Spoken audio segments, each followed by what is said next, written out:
Plain Talk. My name is Christopher Ram. Thank you for joining me and my guests for the next hour as we discuss matters of corruption and spending and political conduct and behavior as part of our Plain Talks year-end wrap-up. The guests this evening are Dr. Troy Thomas, President of Transparency Institute Ghana Inc., and Mr. Fred Collins, Director of Transparency Institute Ghana Inc. Gentlemen, welcome to Plain Talk. Thanks. Happy to be here. You know, and viewers, I discussed this with the participants earlier today. I really feel bad when we don't have diversity on this panel, and I think diversity is an issue this country lacks at almost every level. Maybe the National Assembly, you have a reasonably good representation of women. I think there was a target of 40% at one stage. Maybe we can start by talking about diversity and where do you think it's not quite a corruption issue, but as a broader issue, how it would contribute to better governance and therefore better. Well, on the lighter side, when you were talking about diversity, I was saying to myself, we got a lot of geographic diversity. He's from Walker now. I'm from on the West Bank. Okay, well, that's part of diversity indeed. That's part of. But the fact is, we are now all urban professionals, Yes, more or that's less. true, that's So, in that sense, that's not a lot of diversity. We're probably all like-minded people as well.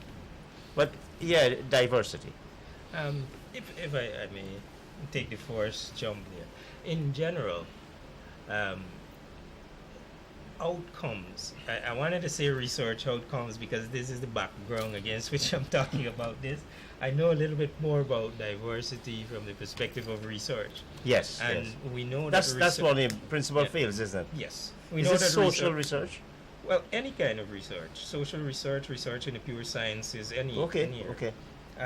Diversity tends to improve research outcomes, and I think it's because How come? It's because you have people with different perspectives, bringing those perspectives to bear on the same problem. I think the outcome can be richer. When you have like a group that is homogeneous, addressing these problems. Because their backgrounds and what's not might be very similar, they tend to address it in the same way. And so, in academia and in research in general, we do believe that diversity improves research outcomes. In fact, looking at our diversity at the University of Guyana is something that, in my capacity as Director of Undergraduate Research there, we're actually addressing right now, first by doing a study on it, to then put that information out there. In the context of the social issues and governance and so forth, I believe it works the same. When you look at the people that you're governing, I want to use that loosely. Yes. It's a cross-section of people. If, for instance, you have, I think when you were talking about diversity initially, you were talking about gender diversity. Yeah. If you have entirely males making Ethnic diversity is also Yes. a critical issue in Ghana. That's true. That brings a cultural element into play there. But if you have, say, males entirely making decisions that affect the lives of women, affect the lives of children, and it will be addressed from a male perspective. We can't help but think like males would think.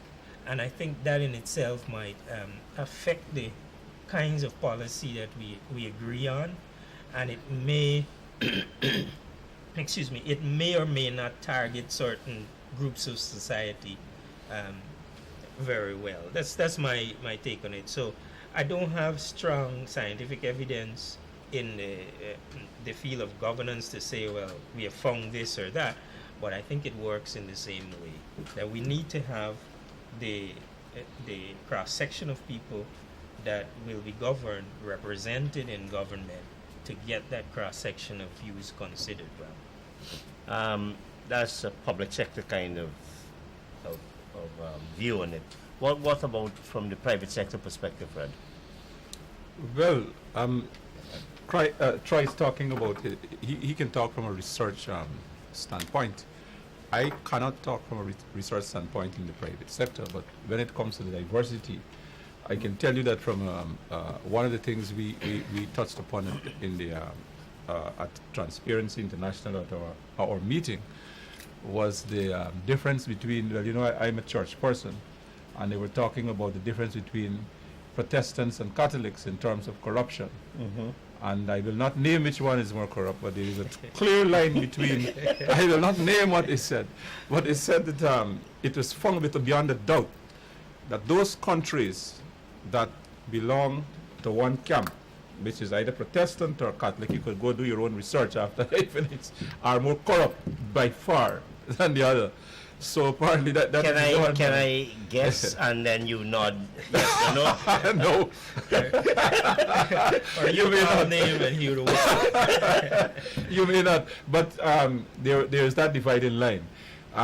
In terms of ethnicity and because corruption is what we are on. That's a hard one. What I can tell you is that there have been attempts to delineate in terms of who has a greater predilection to criminal tendencies in Guyana. What we see is the two major ethnic groups well represented and collaborating with each other in terms of criminal endeavor in Guyana. The sheer common features. They share. So, but well, each is significantly represented, and they collaborate. Clearly, they collaborate. One goes and brings the other ethnicity in to help him commit a crime. You see them getting arrested together, if we can believe the police. Mm-hmm. But is that the corruption issue? Yes, because. But I'm saying, if that is the case in crime, that is what I will be projecting. If that is the case with ordinary crime, I want to suspect that our tendencies towards our predilection for corruption would probably be the same. But that is just my guess. You mentioned we talked about private sector. You said you haven't done any research. No, I haven't done research. You've I can't done talk about sufficient empirical evidence exists. The Private Sector Commission, the umbrella private sector organization, in its 26 years, has never had a woman president.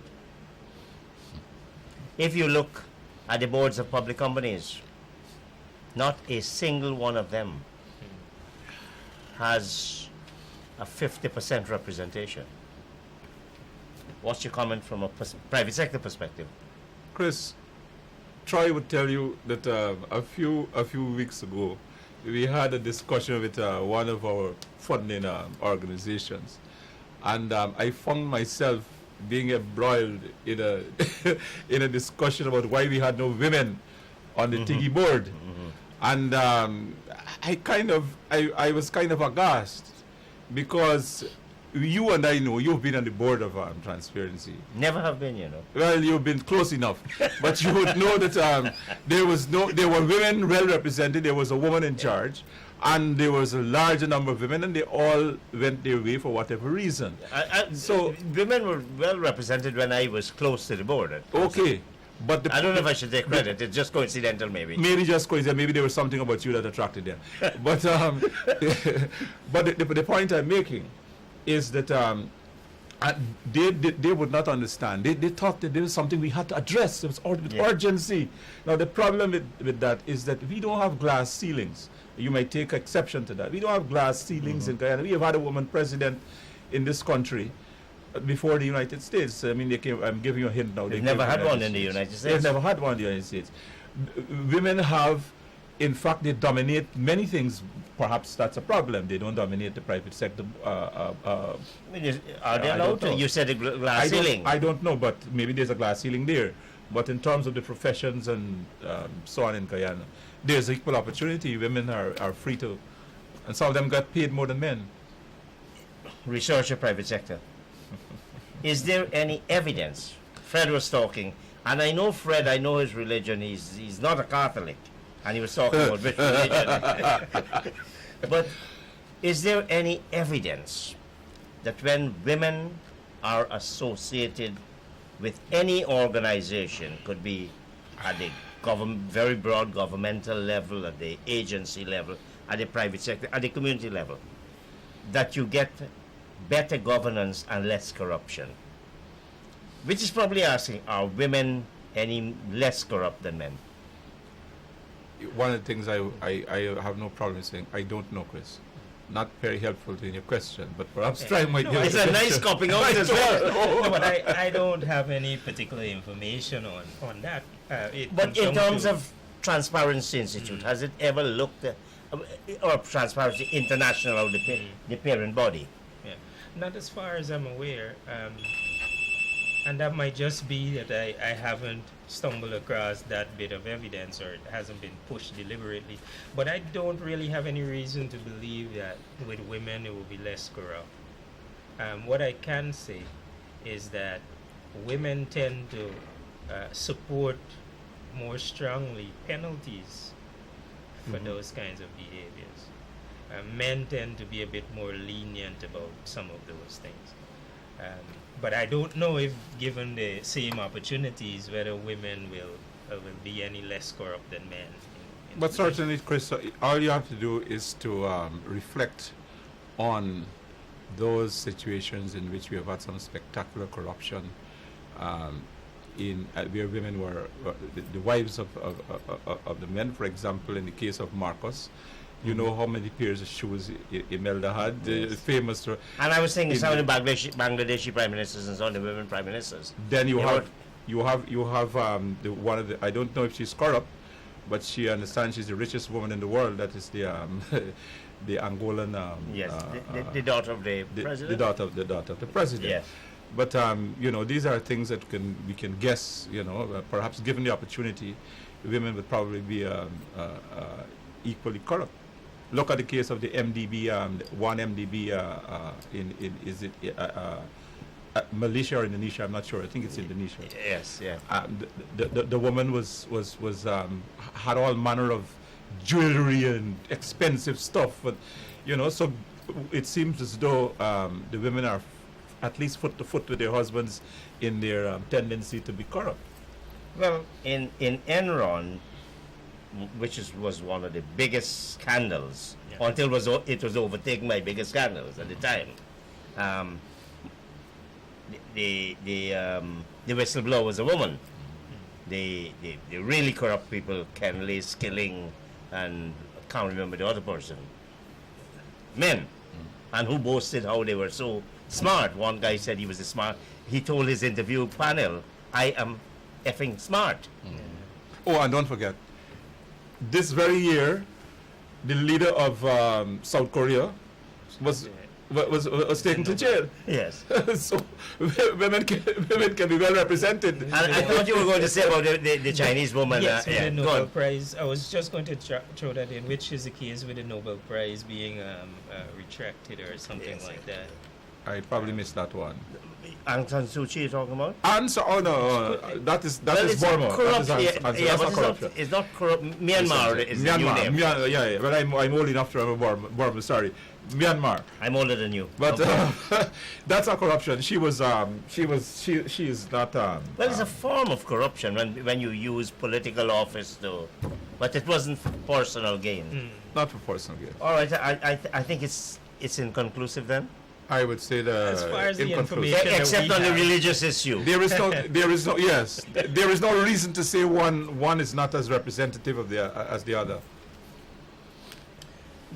Okay, let's get on to some issues that one of which is particularly germane to Transparency Institute and corruption. One area of law that TG was particularly involved in, very high profile. I remember Dr. Ashley Singh as finance minister and I having a big clash at Demerara Fire boardroom. It was a conference. Also, Gail Teixeira was there. And this is the access to information legislation. We learned from the budget, the national estimates, when Raman McRae was perusing the volumes of the estimate, and it discovered that the Office of the Commissioner of Information was allocated $0. When the matter was questioned, now we highlighted this, Raman McRae highlighted it in his budget focus. Yeah. When the matter was raised in the National Assembly, only then was the nation told Yeah. that, look, this person had been fired since March. Is that acceptable to Transparency Institute? No. First of all, though, great work on that. I mean, we need more people to look at these things in detail and bring out this type of information. Now, I learned about it from the news article recently, and I'm saying since March. Yes. That's how many months ago? 9 months ago, maybe? Mhm. 9 months ago. And it seems also that salary was still being paid. Well, up to then. Yeah. Up to then. So, well, so let me. possibly. We don't At know least yet. I think the news article said something like salary was still being paid, and they have to reclaim something. How can you fire somebody and still pay them salary? Yeah, so for That's me. dysfunction, friend. But let me clarify something. What is not acceptable? There is no problem if you're saying. Fred, you're smirking. If You're laughing. saying- Yeah. If you're saying that the commissioner is not performing as he should, and therefore there's grounds for firing him. So I'm not addressing that issue. Yes. Yeah. What is not acceptable is that he was fired in March, and we don't know anything until somebody noticed something missing from the budget in December. That is not acceptable. Somebody, I mean Raman McCray. Yeah. But is there a bigger issue? Here it is. A key plank of corruption, of course, anti-corruption, is availability of information. Yes. Well, there is something ironic. There are three things that. Oh, Go ahead. There is something ironic in the lack of information of what is being fired. It is a projection of the lack of information that we have been getting from that department. In fact, the article that I saw that Troy shared said that they asked him for some information as to what is before, and he failed to give a report on that basis. So, but going back to humor, I can, without the humor, I would say I really cannot say. You asked me if you know what is our position. Sometimes, most of the times, that's why we work together. Troy and I don't necessarily see eye to eye. Extraordinary situations call for extraordinary problems, call for extraordinary remedies. What we had is a situation where, as far as my understanding goes, Mr. The man in the position was there for life, but he was there was no termination clause or so within his contract. That is my understanding. Well, there's always termination. There's nothing like Yes, that. but you see, when you have an employment contract, that is my Yeah, my we don't want to go area. into Say the that. legality. Clearly, there was a termination. No. So But that's not the issue. No, but you see, you The either have one broader or the issue. other. The broader issue is access to information was one of the major matters of advocacy Of of Transparency Institute. yes. Now, the very essence, the backbone, the being of access to information was removed, and as Fred correctly points out, ironically, without any information. So the, What's your position? So there are three Yes. things, and I want to clarify them. One is whether or not there was grounds for firing the person. So I'm not dealing with that. Yes. Right? The other thing is the fact that we didn't know until 9 months later. The third thing is that there is no money allocated for the office. Yes. And You I don't think- intend to bring anybody on. So that's the part, and that is unacceptable. That even if you have grounds for firing the person, Yes. the part where we didn't know for 9 months is unacceptable. then the part where you now don't have any allocation for the office means that you intend to have it vacant. Is grossly unacceptable in that case. So that's why I want to clarify that. The part about whether or not he should be fired, we can debate that. Yeah, well, But those are the two. This those- is not the form for that. You see, Yeah. the problem in that is, you hadn't finished. Go ahead. No, I was just saying the other two things. I think clearly we can't say that. At least maybe Fred has a different view, but I don't think that that's acceptable. Well, all I would say is that you see, we asked as transparency. We tested the function. We wrote him, and we asked for certain information, and we got an effusion of arrogance from the gentleman. He said to us that we must call him by his right name, Yeah. and that is the sum total of what we got. How significant is that in relation Well, to removing the all I'm provision? saying, I'm not concerned about the mourn. All I'm saying, I wouldn't mourn. I would not mourn. I mean, perhaps try. I You wouldn't don't mourn. care for it. You don't. You see, I have a weak. We have a weak freedom of information. But Act what do that we do? doesn't work. Do we leave it or do we try to strengthen it? Of course, but you're not asking about that. But No. you're talking about the person. No. I'm talking about the office. The I office. don't know the person. I'm talking about the office. Okay, We wrote. so if the we got office nothing out is of it. but if the office is vacant, that's what you wouldn't mourn about.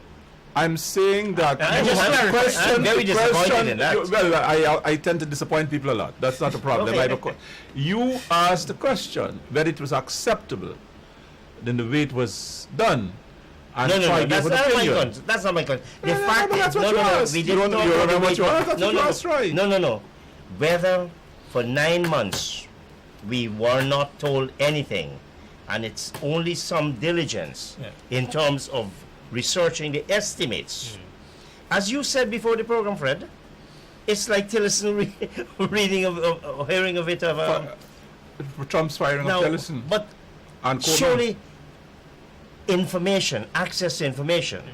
In fact, I recall when I was more closely associated with Transparency Institute, we didn't even like the name. We wanted the right to information because there's a fundamental and conceptual difference between just access and right. And there's, because the view of TG in those days, I don't know whether it's changed, is that access to information is a fundamental right. Of course. And now you have removed any opportunity to get access to information I disagree with by you. civil society. I disagree with you. Well, how do you do it? I disagree with you. How do you do it? What we have done is to give practical effect to. We have removed the appearance that So, we're giving and replaced it with what, Mr. It's a Collins? zero replaced by a zero. Because what That's- you have is that's an it. act That's it. that has no substance. That The is not Trinidad true. one- what do you mean that's That is not true? nonsense. Who has gotten information from them? I don't agree with him on that. Well, On that Clearly second part. crazy. No, It's if- absurd. If we're saying- Let me justify what I'm saying. I'll tell you why I said it. Because you didn't get from that man, you can't get. I am saying to you that in the Trinidad situation, for example, the public has such confidence in the Freedom of Information Act that it's a matter of routine. They ask the information czar You- where it is, and they get information. come back to It does that. not happen with this. But Fred, let The- me it's the let me law- point this out. No, Let me point this out. let me finish. The law, as far as I was we referred to it over and over, it was a freedom to withhold information. That is not true. That is not I disagree disagree with you. but- We but disagree. here- We here's disagree. what- No, just don't make general statements. No, we because disagree. it does provide for right to information. The fact is, when Justice Ramson did that rather strange thing and said, look, you didn't address me properly, SCOR, Senior Counsel, Order of Roraima, the thing to have done was go to court. But not to throw you, be this ultimate cynic. I said, well, you're replacing zero with zero. That's nonsense. That's to you is nonsense. So he, We well, beg to your differ. president doesn't agree with We you. always differ. We beg to differ. so there are several issues there, right? And one is the performance of the individual in the office. Yes. Now that one, I don't have any, Simply? if you need to fire the person, I don't have a problem with that. I don't believe that the act is perfect, and we had called for it to be redone. Yes. And I still believe that. But even with that act as it is at the moment, we can access information if we had a commissioner who would first of all interpret things differently. Yes. For example, he said at a public forum that he doesn't respond to organizations because organizations don't have the standing. Now, so this is what I'm saying. To come from a judge, that's For somebody stupid. somebody else who doesn't believe that and believe that organizations have as much right as individuals would deal with that differently. You might get a response. So, Did TG take him up on that when that statement was made? well, I think you took him up on it. You clarified that in the press, and I was happy to see a member of TG. Yes, I'm still a proud member of TG, Fred. So the thing that But I'm you want saying, us to take it in court. You The want act us is to not- fund the court action. the act is not perfect, but if we have a commissioner that is not hostile in that regard, we can still get some benefit out of it, even while we're saying this thing should be redone. And from that perspective, I don't agree with it being left vacant. I don't agree with it having Not, that. not only left vacant, but no provision for the entire next year. Yes. So for the entire next year, by having zero budget there, you're saying that we don't even intend to fix That's it. correct. And to me, closing that off, that's not the right message. That's not what we want to say. Let me give you an example now. One of the justification used, I think the Prime Minister said this. It was reported, said this in the National Assembly. Or they didn't do report. Now, take by comparison, State Assets Recovery Agency. The law specifically requires certain matters to be brought to the National Assembly. They did not do it, and the same National Assembly turns around and provides money to Sarah. Isn't that inconsistent, Fred?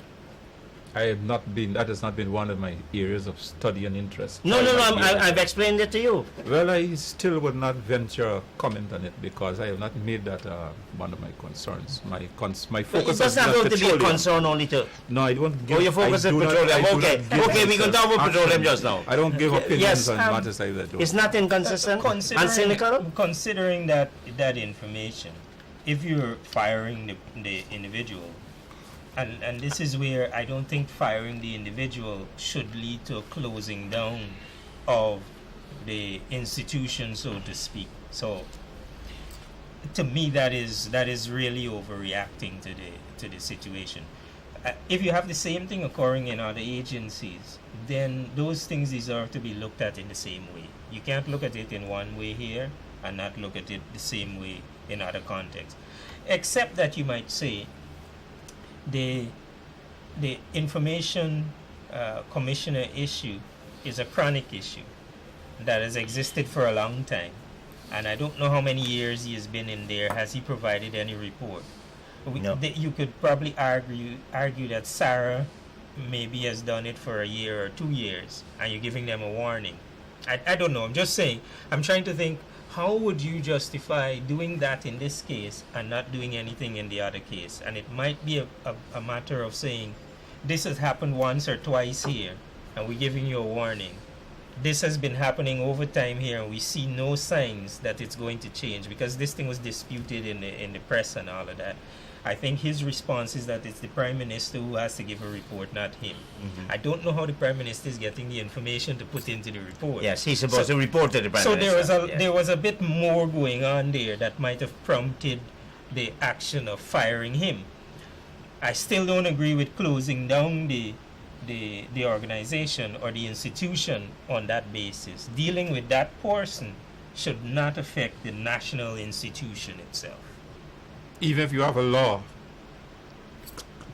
Chris seems to think that this law is not perfect, but it is capable of delivering for the Guyanese people some kind of value. That is what I gather from your position. I don't get that impression, and I have raised it with Mr. Trotman at one of the meetings that we had. I asked him With about Trotman? that. No, you have many Raphael Trotman. I asked him, What and he is said, his role in terms because of he business? said he was the one who proposed it at first. He was the one who made the proposal and pushed for the Freedom of Information Act. But that is not the issue. Trotman also takes credit for the Department of Energy. Whatever, but that's not the issue. The issue is, I raised it and he said what he said. And he generally accepted that the law needed to be improved. Now, how many people have actually... do you know anyone who has gotten any information at all on the basis of that? Well, the question... Yes, I can confirm. Let me I'm not going to mention in no, you can't tell the the name, individual, but I know of at least one individual who said that to me, and said what to you? That they've gotten information, that they were able to get it, explained to me how they did it. And what I realized is that the way this individual was treated, because that individual was representing an organization, was different from the way we were treated as well.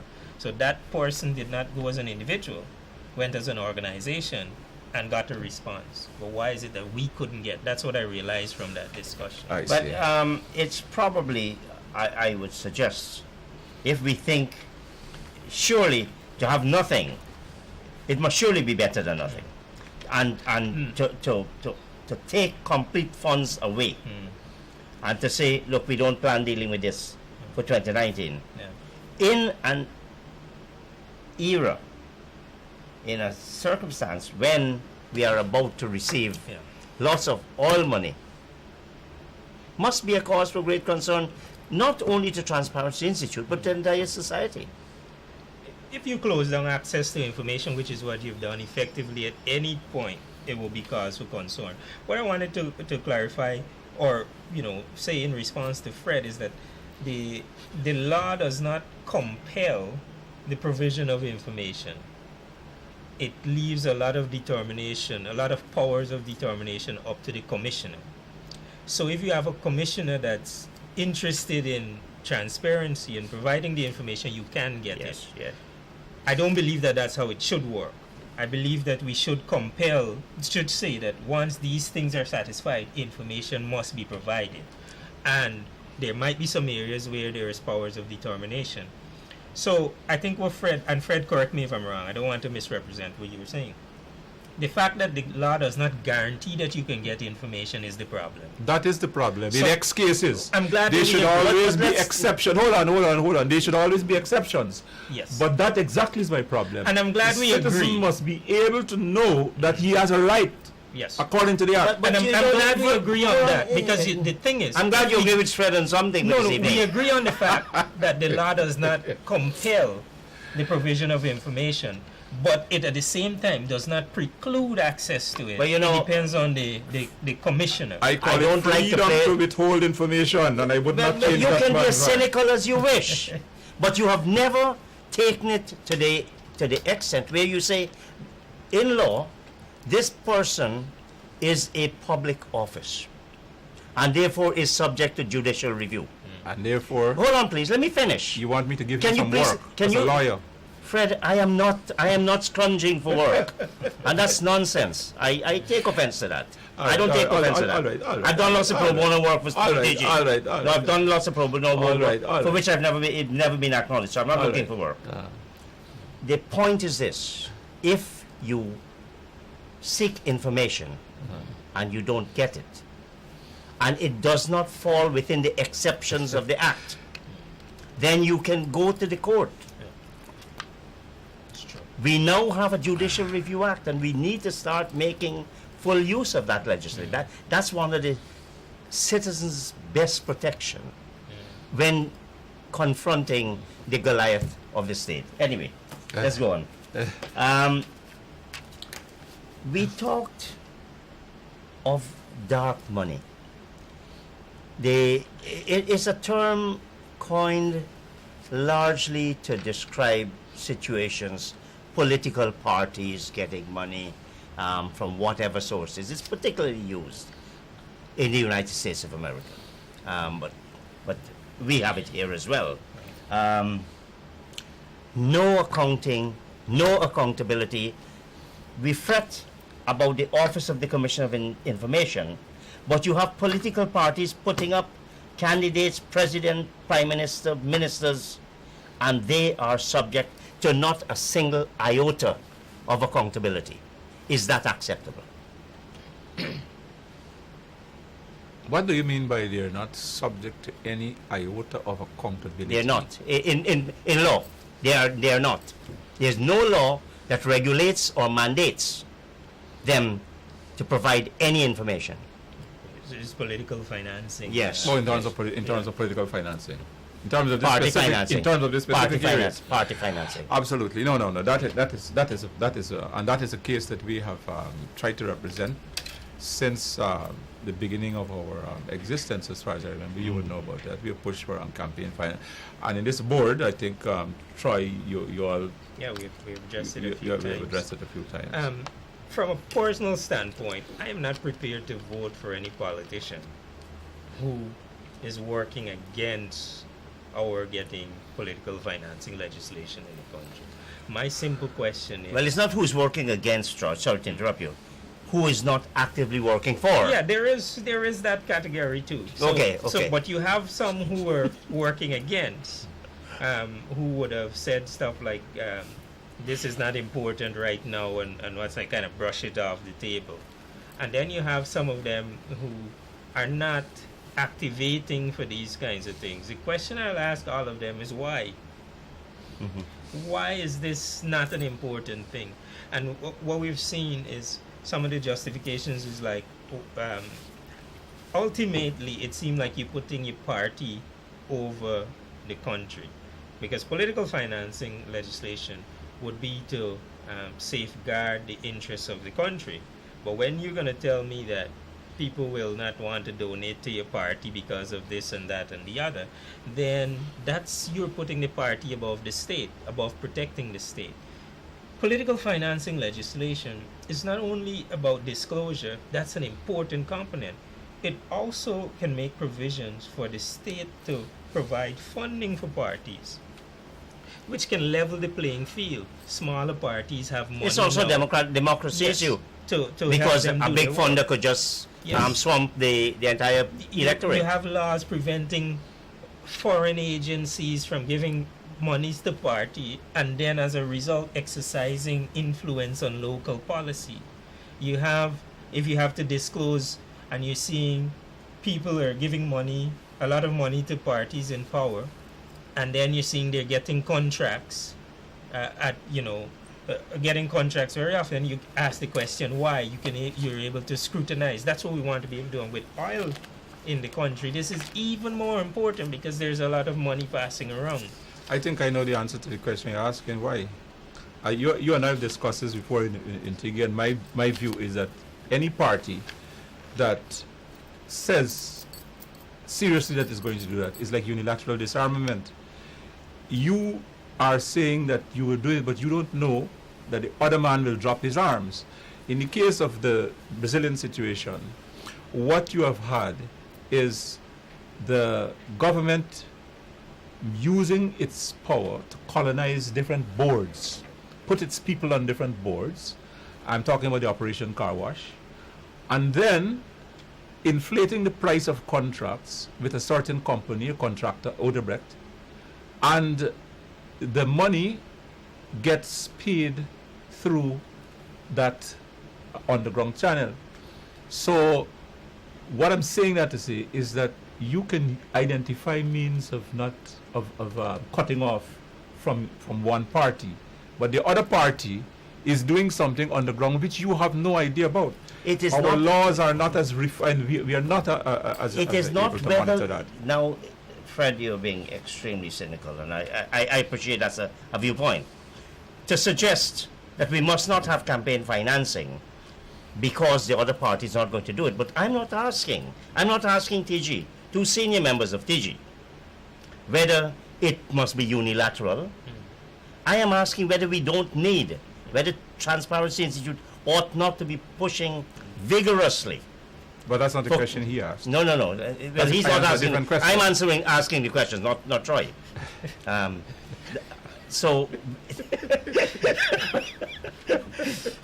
should we not, as a national corruption watchdog body, be pushing for such legislation? for making sure, for example, that political parties are subject to regulation, to make sure that campaign, even I in, thought that was obvious. That is why we said we've been pushing for it. Yeah. No, I totally agree. We I don't should, know, we you have should to be answer it pushing. again. We started it. We've been doing it. But we got to find different There are a lot of ways things we have to push for. Yeah. Campaign financing is one. But I Pushing for a think- lot of stuff. but I think Fred, again, correct me if I'm wrong. I don't know if the assumption behind the response you were giving is that parties are volunteering to do this. No. talk about Okay. legislation. Because then you're worried about whether the other ones will do it No, or not. I am But if saying- you have laws, I'm Because saying does that it the lead to a laws- race to the bottom? Because everybody tries to outdo. And you mentioned a very interesting point. We have, and again, Raman McCray identified this in his focus. We're one big business person gave $100 million. That's a hell of a lot of money. yeah. And then got some fairly good rewards out of it. You subvert democracy and you introduce corruption in the system. Obviously, that's Yeah. a big problem. There can't be any question about that. But Well, I did raise the question, so How do maybe you you'll deal- forgive me. how do you deal? How do you? There are so many things that we have to push. But the problem that we have in Guyana is that we have laws that are selectively enforced, and enforced to whatever degree that is preferable. So it is okay to say that you will have campaign financing laws. Whether the laws are going to be enforced is a different matter. We have a No, solid but track Philip, record. an element of law is that it specifies what a requirement, and then it provides whether or not a violation constitutes an offense, and what the sanction for that offense is. That's what a law is. Yes, A law is not a voluntary thing. yes. So when we say we're trying to introduce law, and you mentioned Raphael Trotman, a party that came on the scene promoting Sheila Holder. Sheila Holder. Yeah. She was pushing for that. So it's kind of interesting that the AFC seemed comfortable. They're comfortable with lots They of things seem these days. comfortable at the moment. You would expect the AFC to be vigorously pushing for You campaign see, financing law. is that a And- question, by the way? But no, I'm just picking up on the Sheila Holder issue. But interestingly, one of the persons that have been rebutting and justifying and putting out points of view that would lead to indefinite postponement is Was this Nagabalu? no, The Prime- is it Gaskin? Dominic Gaskin? Yeah, The he's minister? from AFC, right? Yes, yes, I yes. think it was Dominic Gaskin. Well, you see, I'm old enough. The Stabrook News wrote about. You know, you're promoting your age so much this evening, I am Fred, old but I'm enough. older than you. I am old enough to remember that it's somebody. I've only today I've been looking at the papers, as I said before. We got probably catching up on my news, Sure. and somebody has written the same thing, that it is the behavior of political parties. They clamor for certain things when in opposition, and when they're in government, it's a different story.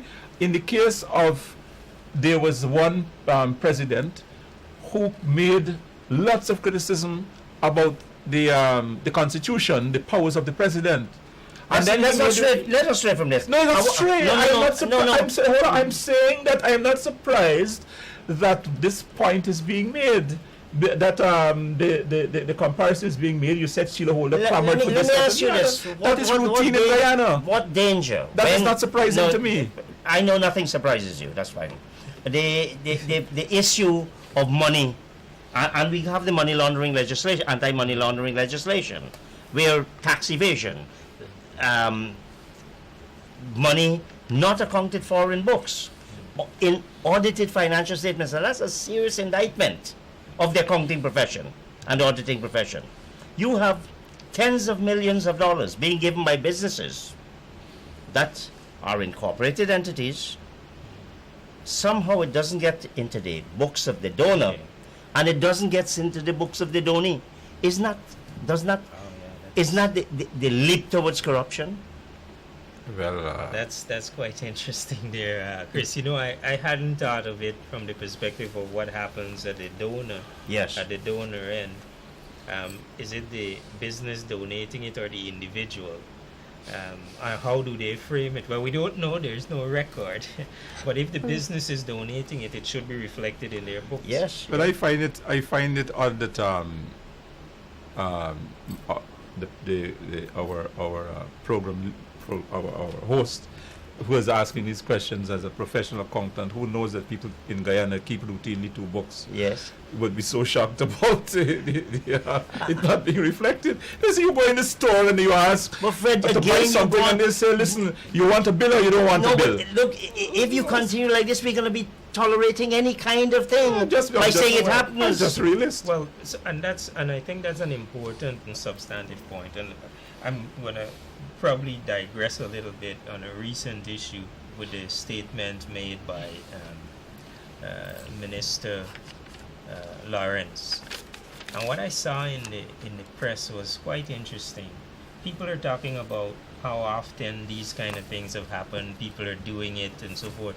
And I'm thinking, whether or not these things happen often does not mean that we should tolerate them. I'm Absolutely not. not prepared to tolerate Absolutely it because not. it happens. Absolutely not. And the fact that I can't pin it down on the other people that we probably suspect or know are doing it does not mean that this one person who provide me with the evidence, I don't go after them. Mm-hmm. Right? So I want to recommend that as a mode of we know that other people might be doing it, but right now we have the evidence of this one. Let's deal with this one. No problem there at all. It's just that cultures are very hard to change. One of the That's difficult true. things. That's to true. do. But that's why you have Recognize. laws, because some laws have to trump culture. Yeah. Now, laws may help to reflect. Laws are always a dynamic thing. But to say that it's our culture, then No, I'm just saying it's then hard. all kinds of things are part of our culture. You have a point, Chris. In fact, your point about laws, Brazil is a good case in point. They changed their laws. That is why Lula is in jail of a kind right now. And there have been Congress people in Brazil who were trying to stop the staunching the flow, as they called it. So you're absolutely correct. They changed the law, and the law has teeth in Brazil. So you're absolutely correct. I have a problem with that. We, very few discussions can take place now without oil. We've discussed the signing bonus and how it has been secreted away. And we were told that, this money is to pay the legal bills. Now we see in the budget, not that 18 million US dollars has been put into the budget, but we see out of the consolidated fund is drawn hundreds of millions of dollars to pay legal fees. Comment. Hundreds of millions of Yes. dollars. You This had is For the Barber. for the Barber Yes, case. yes.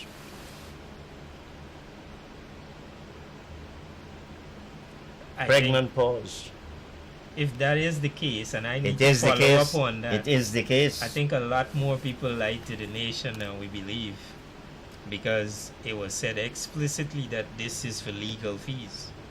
You didn't put it in the consolidated fund because you wanted to have it separately, and now you're taking money from the consolidated Yes. fund to pay those legal fees. If that's the case, I think a lot more people, a lot more public officials have lied to the nation. sounds so to me too. I know the Minister of Finance has been accused of that when he said the signing bonus is a figment of the imagination. Yes. What I want to say, I would hold that he lied to the nation. I had a conversation just yesterday with somebody who was saying he didn't really lie because He said it wasn't 20. It I mean, wasn't 20. that is a schoolboy argument. I said, first of all, we used to say that at No, Cambridge. it's You got to- First it's of a all- Trumpian argument. first of all, we're not in a court of law where we want you. Precise. You are a public official. Somebody's asking you that under the suspicion that there was a signing bonus, Yes. and you know that. And you have to know that the answer you give would give the impression that there was no None. signing bonus. None, yes. So you lied. That's it to me. And then threatening legal action against who do it. Well, there's a word for it. Let it come on. If you want to bring legal action, bring your legal action. Now, there's another... We talk about all again. You haven't had time to go through the hundreds and hundreds of pages of estimates, or perhaps the law that deals with it. There's a requirement that the medium-term projections identify what you expect to get of revenues. I think it's for 3 years. 2 or 3. Anyway, it falls within our first year of oil, or first oil. The estimates, and the minister admitted, look, I didn't prepare this. I didn't do any projections. Given EITI and given the requirement to monitor these huge sums of money that are going to be coming into the state, does that cause you any concern? That the minister, forget the violation of the law, but doesn't give you an indicative figure with which to work as to what we ought to be getting? Of course, it must cause us concern, as so many things about oil have given us cause for concern.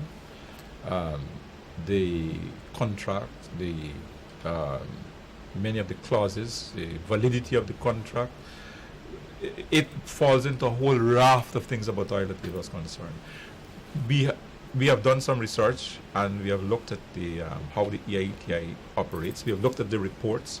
For example, in either Sao Tome or it was the report in Timor-Leste, East Timor. You have a report, you have line by line what the government said it spent in this area, if there were any signing bonuses, line by line. So if the EITI is going to be operating here, either we're saying they're going to have great difficulty, or we're saying if they are going to be producing a report, then that will be taken care of, because the EITI has a way of zeroing in to inconsistencies in order to produce the report. I would defer to Fred on that matter. I think he has been looking at it much more closely than I have. Which matter? The reports, EITI or the entire... how it operates, No, the but report. oil- But Fred also has been looking at the contract. I have Yes, been, I have been. yeah. but I meant in oil in general.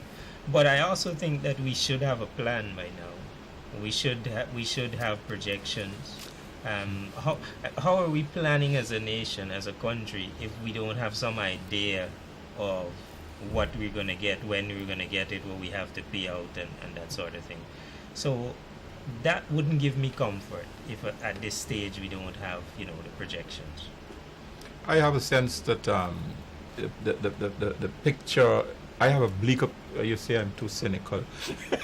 I have a Maybe bleaker life's picture. experience, Fred. I have a bleaker picture, because the sense that I get is that we are taking instructions. The sense of a puppet master, a huge puppet master somewhere around, giving us instructions or nudging us in certain directions is a sense I get about oil.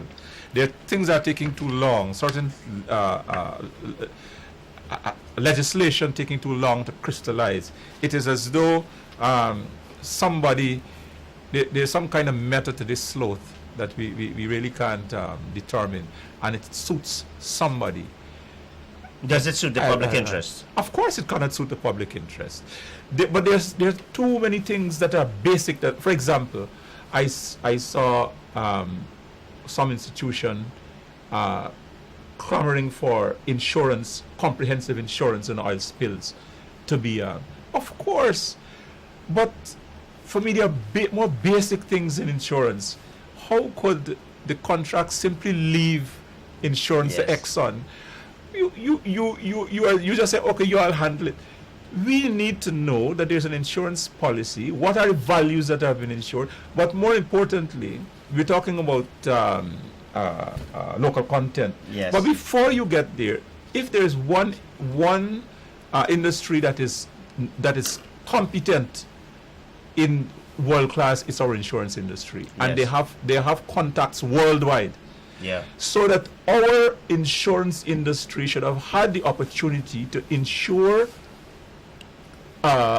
should have a bite at the contracts that are available in terms of the comprehensive cover for against spills, whatever.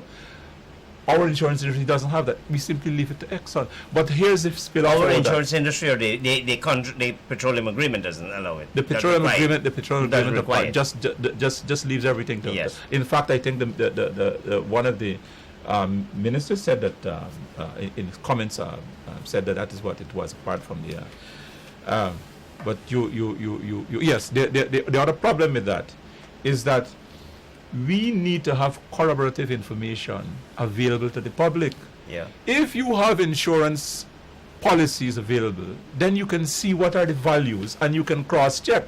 Then you leave everything to Exxon to do. You don't have this corroborative information available. Fred, you and I, we talk often. The viewers probably need to know that.